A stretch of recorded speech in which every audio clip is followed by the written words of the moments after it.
tight on the south today. The cost of living crisis is at breaking point for many Kiwi families, with many reaching out to make ends meet. A Riverton Coast Guard tops charts with a nautical record after keeping tabs on his local waters for half a century. And a Christchurch community event brings more than 1,000 locals together through more than just music and food.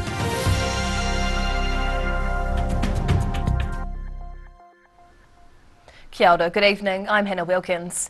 Seeking financial help or assistance from food banks is no longer the domain of the unemployed or those living on the minimum wage. Charitable agencies say a growing number of two-income families are also having to reach out now due to the country's low-wage economy. There's no shame in seeking assistance. That's the simple message from Canterbury's Kingdom Resources, an organisation helping people in the region for more than 30 years. Chief Executive David Baines says people shouldn't put off asking for help because times are tough. We effectively look to help people to a better future. Often that's people who need some support in terms of financial mentoring, so it's helping understand what are their goals and priorities and how can their finances align with that. This is the central Christchurch premises of Food Banks Canterbury. It's an umbrella organisation coordinating donations from big companies through to members of the public. CEO John Milligan says the need for goods is high, as the grocery budget's one of the first things to be reduced when other bills, like mortgage repayments, increase. And the charity's finding it hard to keep up with the demand from needy households. We're running at about 27% short of the demand on our supply, and we're also finding, because of the situation, a lot of our retail market that we work in, some with the supermarkets, are tightening up on what they're letting through now. So, our resourcing is becoming a little bit more constrained than what it was before. The country's annual rate of inflation is now at more than 7%. Economists believe the cost of living will keep rising for a while longer, with higher mortgage repayments, rents and travel costs. Charitable agencies who can help struggling households say people shouldn't be shy about reaching out for help when they need it. In Christchurch, the South today. A 20-year-old driver has died following an early morning crash near Melbourne yesterday. Emergency services were called to the scene in South Otago shortly after 6 on Sunday morning. Police believe the 20-year-old driver of the ute crossed the centre line moments before crashing. The driver of the milk tanker tried taking evasive action but was unable to avoid the collision. The ute driver, who was from the Clutha area, died at the scene. Another patient was taken to Dunedin Hospital with serious injuries. The serious crash unit is investigating. A frustrating act of vandalism at the St Kilda Surf Lifesaving Club over the weekend meant their team were unable to watch over the beach. The club's security camera caught these two offenders kicking and breaking apart the observation deck's barrier on Saturday night. The deck is used by life-saving volunteers to keep a wide eye on the shore, but the damage meant they were unable to do that on Sunday morning. Building manager Cam Third says it's dangerous to leave the beach unattended leading into summer, with the deck helping limit blind spots in the surf for the surf lifesavers. A volunteer at the Riverton Coast Guard is celebrating a landmark achievement. The senior skippers kept watch over the treacherous Fovo Strait for half a century, racking up an impressive record of rescues along the way. Veteran Coast Guard volunteer Noel Anderson checking over the rescue boat that many in the Southland seaside community rely on. The Riverton Coast Guard keep watch over a 350 nautical mile stretch of dangerous water, thanks to a staff of 20 volunteers. Anderson's one of the most experienced. He's proud of his boat and his safety record. I've been at the sharp end of the boat on around 250 call-outs. The sixth generation Riverton resident was driven to join the Coast Guard as a teenager 50 years ago after helping his father rescue the crew of a capsized vessel. The clincher coming when he recognised the crew of the downed boat. Very good local people, and it sort of stuck to my heart that if we can help people out like this all the time, I want to be part of it. Raising funds to support the operation is always a challenge, but Anderson's been pleased to oversee improvements in other areas. So with modern technology and education, our call-outs have dropped down to averaging around about 5 or so a year. He believes the key to a successful rescue is communication and a good crew, and insists he has no plans to hang up the life jacket just yet. In Riverton, the South Today. Otago's classic car fans had a chance to see a range of rare and much-loved vehicles on the road over the weekend. A treasure trove of veteran, vintage and more recent classic cars took to the roads to showcase their vehicles on a drive around Dunedin. The event marked the 50th year of the Otago Vintage Car Club's annual Taieri Tour. Among the highlights this Saturday was this 1956 Dennis F8 fire engine. More than 140 vehicles joined the tour, finishing up at the Outram Domain for an impressive display of motoring history for members of the public to check out. In Dunedin, the South Today. Around 1,000 people turned out yesterday for a community street party in the Christchurch suburb of Riccarton, featuring live music, food and free health checks. Riccarton's Elizabeth Street was awash with colour on Sunday, as the area was partially closed for the suburb's community street party. It's the 13th year the event has been held, with one of the organising team having a special reason for helping throw this party. I recognise that I could have any kind of party I wanted for my birthday, but for so many individuals and families around Riccarton, they can't. And so this is a party for them. Along with free or cheap food, there were also free health checks on offer, arranged and staffed by trained professionals. We've just used our collective skills to just help the community out, running some free blood pressure checks. It's quite expensive to get your blood pressure done at a local general practice. Local man Robel moved to Riccarton a year ago. He already feels part of the community and enjoyed bringing his whānau along. Beautiful day, free food, free plants, free everything, and a lot of people having fun and happy. Yeah, and the baby he slept though, so he just woke up when we're leaving, which is good. Organisers say the street party was a great success, with around 1,000 people joining in across the day, after disappointment last year when the event was cancelled due to COVID. In Christchurch, the South Today. Whaiakane, still to come on the South Today. Donations are quite literally flying in for I Am Hope's Scumboot Friday, and it's taken nearly 30 years, but a Southlander's taken out a top road cycle race.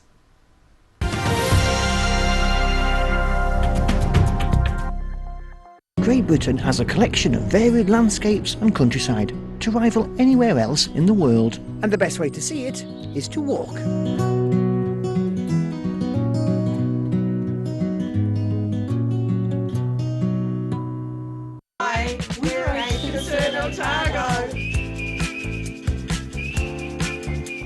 Age Concern Otago hosts a multitude of social activities, including little walks.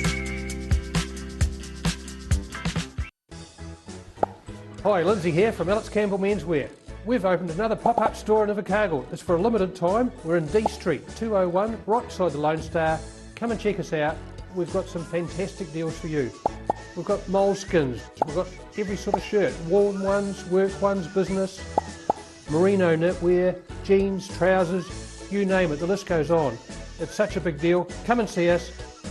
Alex Campbell Menswear, it fits. Alex Campbell Menswear, pop-up store, D Street, Invercargill.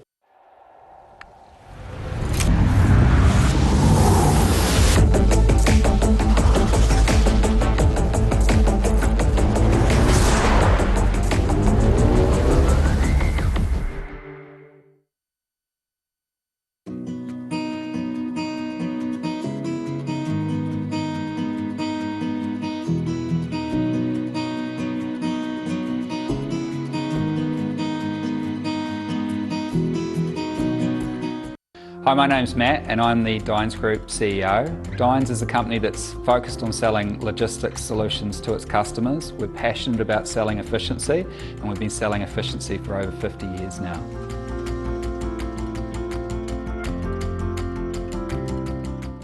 Earth is a planet of extremes. Extreme places and extreme animals. But some animals are more extreme than others. Join us as we count down to find the most unusual, the most extraordinary, the most extreme.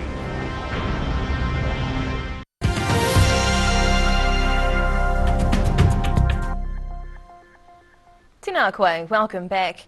Fundraising efforts were in full swing as local schools and businesses found creative ways to raise money for youth mental health as part of the National Gumboot Friday initiative.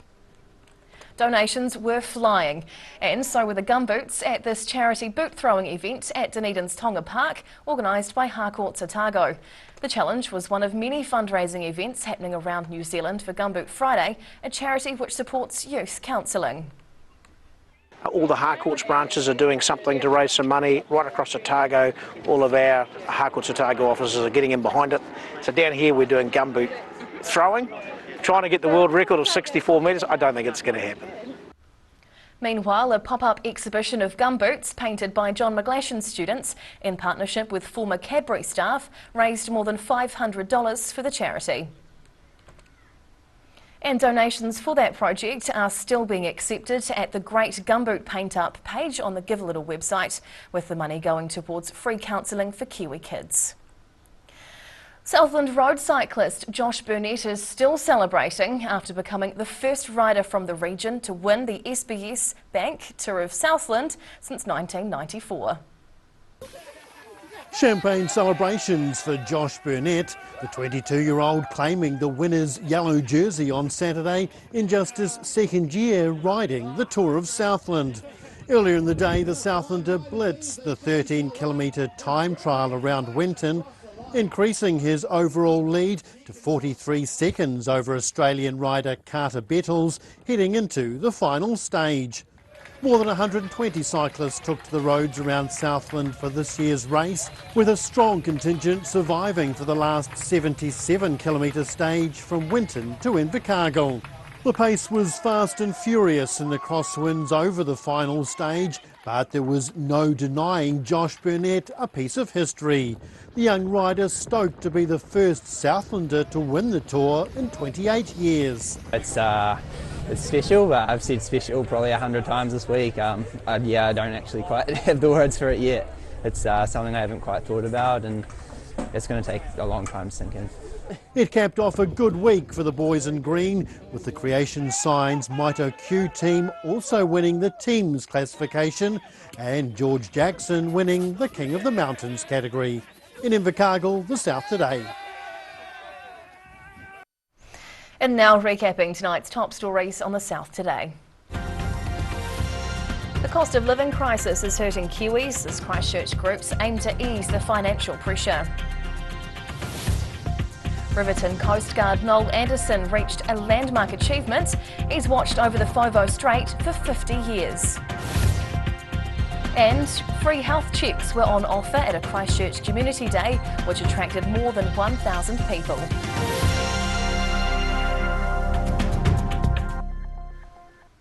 And now we'll look at what's happening in tomorrow's ODT, and we welcome the Deputy Editor, Craig Page. Hello, Craig. Good evening. What can we expect in tomorrow's paper? A bit of an update on the New Zealand Sports Hall of Fame, of course, down at the railway station. There's been lots of discussion in recent months about its future. They called for people to put expressions of interest forward to retain it, and of course the DCC declined to do that, didn't want to get money involved there. So we talked to Stuart McLaughlin today. He said its future in Dunedin is firm until at least 2024, the end of. However, they are in discussions with, it's looking like Cambridge will take it over, but it's going to take a couple of years to build a facility up there. So that they're going to let us know by the end of the year what's definitely happening, but that seems to be the way it's going. It will be a huge loss. Yeah, it will.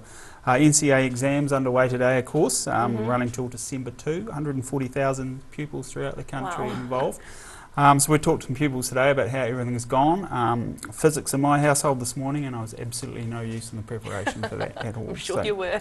So we'll get travel as well. We're off to Tasmania for some food and drink. It always seems every time we go to Australia it's food and drink. So, They do it well though, that's why. They do. And sport, New Zealand Amateur Golf Open's due to start in Dunedin on Wednesday. We catch up with Josh Tasman-Jones, who's better known in these parts as a cricketer, played for Otago Volts for a number of seasons. He's picking up the golf clubs and having a bit of a crack at that. So, yeah, it's on his home course at Belmac, and he's got a just over a 3 handicap. So good on him. We wish him the best. All right, look forward to reading tomorrow. Thanks, Craig. You. And time now for a look at the weather. The South Today weather, proudly brought to you by MoleMap, the skin cancer detection specialists. Looking at the situation, a ridge of high pressure moves over the South Island this week with light westerly airflow over the far south, bringing some cloud at times. Heading to the top of the South Island, fine with light winds tomorrow, up to 22 in Nelson, clear with 21 in Greymouth and nor'easterlies with 19 in Christchurch. Travelling to South Canterbury and North Otago now. More light winds and warm temperatures down the east coast tomorrow. 22 for Ashburton. Timaru's looking lovely with 21 and a clear day in Oamaru too with a high of 19. Westwards now to the Central Lakes. Well, fine with light winds over this way too. Wanaka and Queenstown can expect highs of 23 degrees. And Alex does one better with bluebird skies and all the way up to 24 degrees. Heading further south, well, still relatively clear and warm as we move through here next. 19 on the way for Balclutha, Gore and the Catlins with westerly winds, particularly in the afternoon. Now down to the deep south. Cloudy tonight with westerlies in Invercargill, down to 9 as the low. Cloudy and windy again tomorrow with 16 as the high, and Wednesday's looking much the same with the chance of afternoon showers and gusty southwesterlies, and keeping things consistent, another 16-degree day. Lastly, heading to Dunedin, fine with clouds tonight, dropping to 10 degrees. Then it's mostly fine tomorrow with a perfect mix of cloud and sunshine, with some wind at times, along with a warm high of 19. And midweek you can expect more of the same, possibly some showers by evening with fresh winds and the high 20 degrees. And that's the news this Monday. For the latest news and videos from the southern region, head online to odt.co.nz. And you can follow Channel 39 on YouTube to catch our news bulletins on demand. We'll see you again tomorrow. Ka kite pōpō.